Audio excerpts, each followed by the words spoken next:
జనార్దన ఉపేంద్ర జనాన్ అర్ధయేతి ఇది జనార్దన అర్ధగతవు యాచనే అంటారు సంస్కృతంలో. అర్ధ అనేటువంటి ధాతువుకి యాచించడం అని అర్థం ఉంది, గమనం అని కూడా అర్థం ఉంది. అందరూ కోరిన యాచించిన కోరికలన్నింటినీ తీర్చేవాడే జనార్దనుడు. ఇది జనార్దన ఉపేంద్ర. ఎందుకు ఉపేంద్రుడు అంటున్నాడు? ఇంది కోరికల్ని తీర్చగలిగిన వాడు కూడా యజమాని, ముఖ్యంగా మగవాడు దృష్టిలో పెట్టుకోవలసిన విషయం. అది ఉపేంద్రుడే ఉండాలి. ఉపేంద్రుడు అంటే ఎవరండి? విష్ణుమూర్తి. ఆయన పేరులో ఉప ఇంద్ర, ఇంద్రుడు తర్వాత వాడు ఈయన. ఆ వరుస లెక్క చూస్తే ద్వాదశాదిత్యుల్లో విష్ణువు ఏకాదశిస్తధాత్వష్ట ద్వాదశో విష్ణురేవచ, 12వ వాడు విష్ణువు. అంతకుముందే మిగిలిన వాళ్ళందరూ కాక పూష గభస్తిమాన్ ఇలాగా వివస్వాన్ పూషాచ భగుడు వివస్వంతుడు పూష వరుణుడు అంశుడు వీళ్ళందరూ అయిపోయాక చివరిలో వాడు విష్ణువు. కానీ దేశాం జగన్యజ శ్రేష్ఠక అని వ్యాసుడు ఆదిపర్వంలో చెబుతాడు.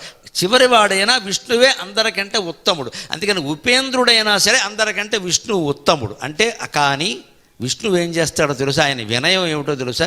దేవేంద్రుడు కబురు చేస్తే విష్ణువు వెడతాడు. నువ్వు ఇంద్రుడివి, నేనెందుకు రావాలి, నువ్వే వైకుంఠానికి రా అని అనడు. రామాయణంలో చాలా సందర్భాల్లో ఉంటుంది.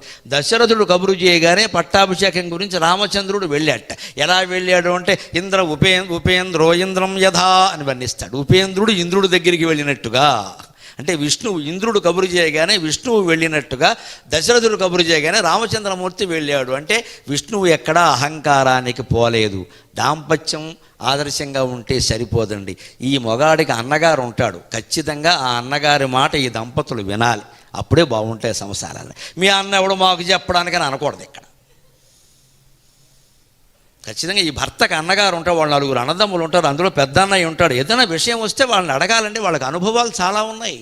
వాడు అడిగితే ఒరే తమ్ముడు ఇలా కాదురా, ఎందుకంటే తండ్రి తర్వాత తండ్రి అంతటి వాడు జ్యేష్ఠుడు. అంటే జ్యేష్ఠభ్రాత పితృసమహ, తండ్రితో సమానమైన వాడు. ఎవరిని అడుగుతామండి అన్నయ్యని అడగకపోతే? ఆ మాటని ఈ భార్య గౌరవించాలి. అస్తమానం అన్నయ్యకి ఎందుకు ఫోన్ చేస్తాం, మనం ఆలోచించుకోకూడదు. ఇది మనం ఆలోచించేది కాదు, అన్నయ్యకి ఫోన్ చేయాల్సిందే. లేదు ఒక్కోసారి వాళ్ళ అన్నయ్యకి ఫోన్ చేయాల్సి వస్తుందండి భార్య అన్నగారికి. ఆయన పెద్దవాడే. మా అన్నయ్య ఇలాంటివి తెలియదు, మీ అన్నయ్యని అడుగు, కాస్త లౌక్యం తెలుసు మనిషికి, ఏదైనా చెబుతాడు అని ఫోన్ చేసి ఆ బావమరిదికి ఫోన్ చేస్తే లోకమైపోతుంది. ఏం లోకభావం, గౌరవం పెరుగుతుంది. ఇక్కడ ఇది లోకులు ఏమిటండి ఫోన్ చేయడానికి? ఆయనకి ఆ విషయం తెలుసు అందుకని చేస్తాం, ఈయనకి ఈ విషయం తెలుసు అందుకని చేస్తాం. అక్కడ ప్రాధాన్యం దేనికి? సందర్భానికి, మనుషులకు కాదండి. మీ అన్నయ్య మా అన్నయ్యన పోటీ ఎక్కడ?